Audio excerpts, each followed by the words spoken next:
Hi guys! Now is January 7, 2026, Wednesday, and also shining, shimmering, splendid Happy New Year 2026 to everyone, or to everybody, or to the whole world. Charot.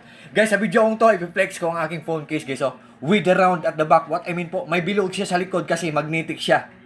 Believe me or not, guys, sa maniwala kayo sa hindi, pulidong-pulido siya, durabling-durable siya.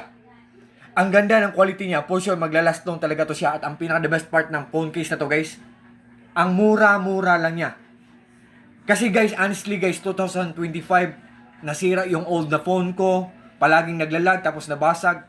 That's why na hindi na ako nagla-live kasi sira na ang phone ko. I thought mag-celebrate ako ng Pasko na walang phone, pero binigyan ako ng eldest brother ko ng phone daw.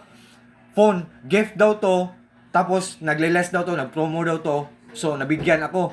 So I'm so very thankful kay Lord God Papa Jesus Christ, guys, at sa eldest brother ko, kasi hindi ako nahingi, binigyan ako. God's will talaga yun, guys.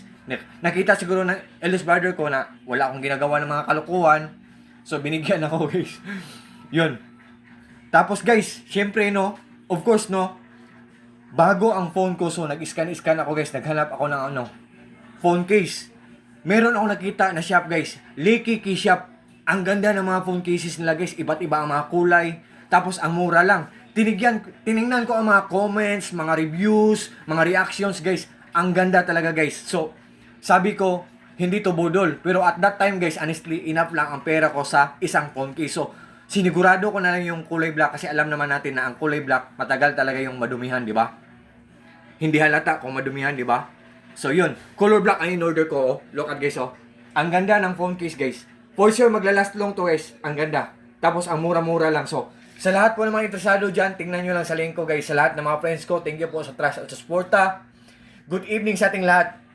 Peace, bye-bye, at God bless po sa ating lahat. Or God bless sa all, and that's all.